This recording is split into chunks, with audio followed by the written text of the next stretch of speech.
Ladies and gentlemen, this is a story that recently came out on NPR. In South Korea, there's a growing number of COVID virus patients testing positive after recovery.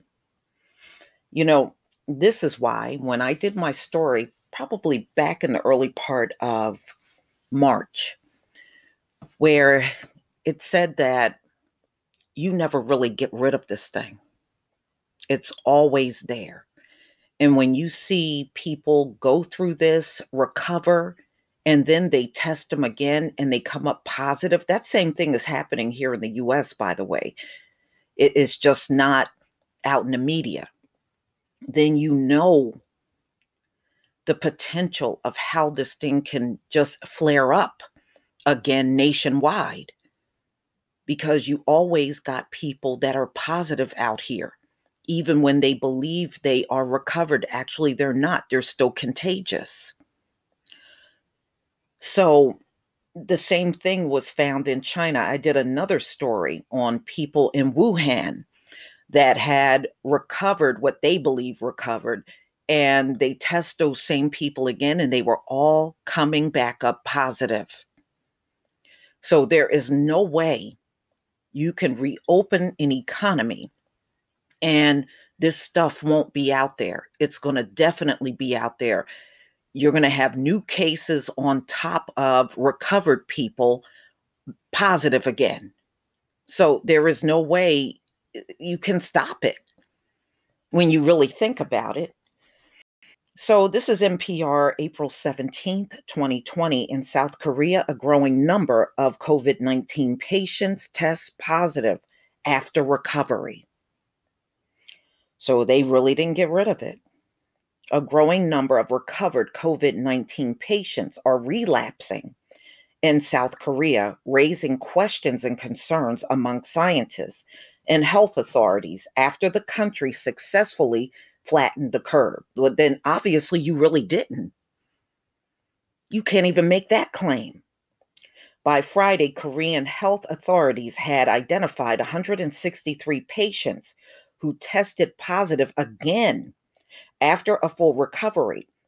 The number more than doubled in about a week, up from 74 cases on April 9th. Those patients, over 2% of the country, 7,829 recovered patients, are now back in isolation. You have no choice but to put them back in isolation if they're positive. What choice do you have? According to the Korean Centers for Disease Control and Prevention, data on Friday, the age and region distribution of relapse cases are largely in line with that of the total infections. To find out reasons for relapse, South Korean health authorities are running a range of tests and vetting various scenarios. The World Health Organization said last week that it is investigating the issue, while a fuller analysis will take at least a few weeks. Early findings suggest there can be more than one cause.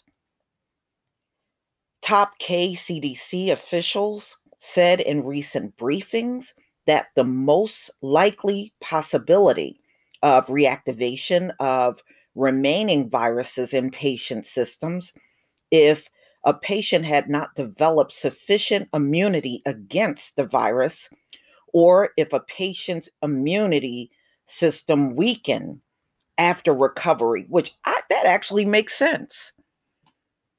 If you go through this virus and you recover, your immunity system will probably be weakened, at least for a moment. And you don't know what these people are doing. I mean, are they not taking supplements, or they just believe, oh, well, I'm recovered, I don't have to do anything, And they just go on and try to live life like they did before, not realizing you can't go back to doing the same thing anymore. Okay, so the previously undetectable level of virus concentration could rebound or the novel coronavirus may be capable of staying dormant before reactivating. Wow, that makes a person dangerous out here then. Another possibility is that the tests are picking up dead virus particles that are no longer infectious or transmissible. KCDC Director General Jiang Un Qian said Friday that viruses collected from 6 relapse cases could not be cultivated in isolation, signifying that they are either dead or too small in number. But some relapse patients may have living viruses that make them sick.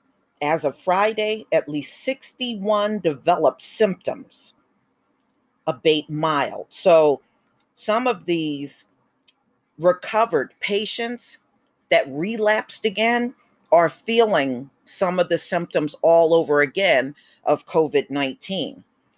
A live virus is probably also transmissible, according to Jiang.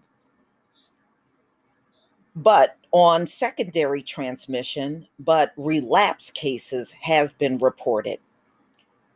Reinfection through another virus carrier is a less probable scenario, considering that patients are retesting positive not long after they have been released from treatment. So it's almost like they get it to the point where it's undetectable, and in a very short period of time, they test positive again.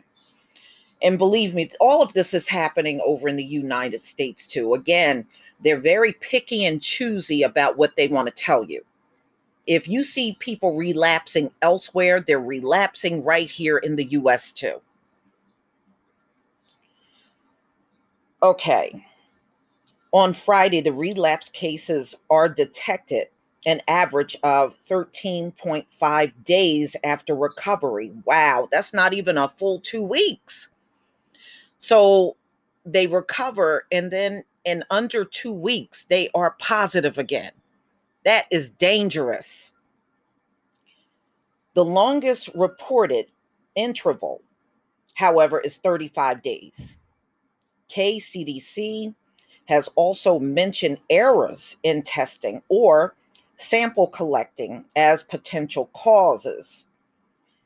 Short of definitive answers, authorities are for now advising recovered patients to stay home for an additional 2 weeks and to monitor for symptoms. Wow. Wow. You know, I did a story back in the beginning of March of a patient that had came back to the United States from Wuhan in Texas, and they had tested positive. They what they believe recovered, because we know it's not really recovery if you're going to be positive again.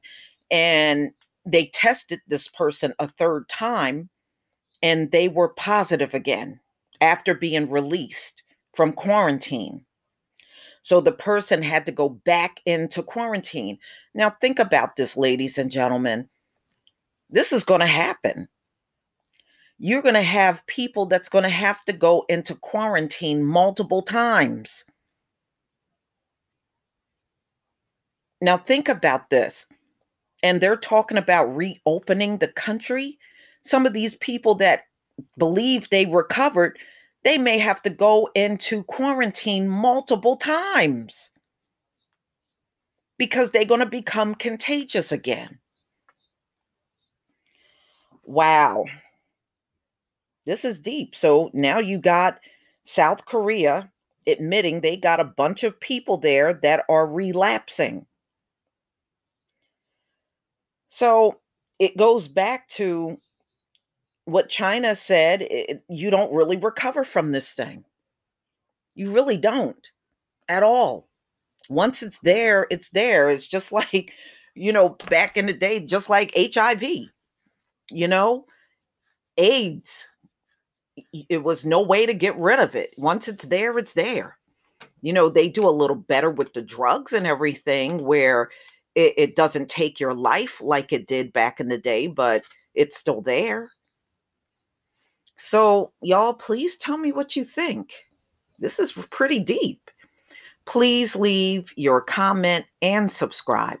Don't forget to hit on the notification bell, and I'll see you on the next video. Now, one more thing. You know how they always talking about flattening the curve? So if people are coming up positive again, then you didn't flatten any curve. That's really false, right? I mean, well, just tell me what you think, y'all. Peace, family.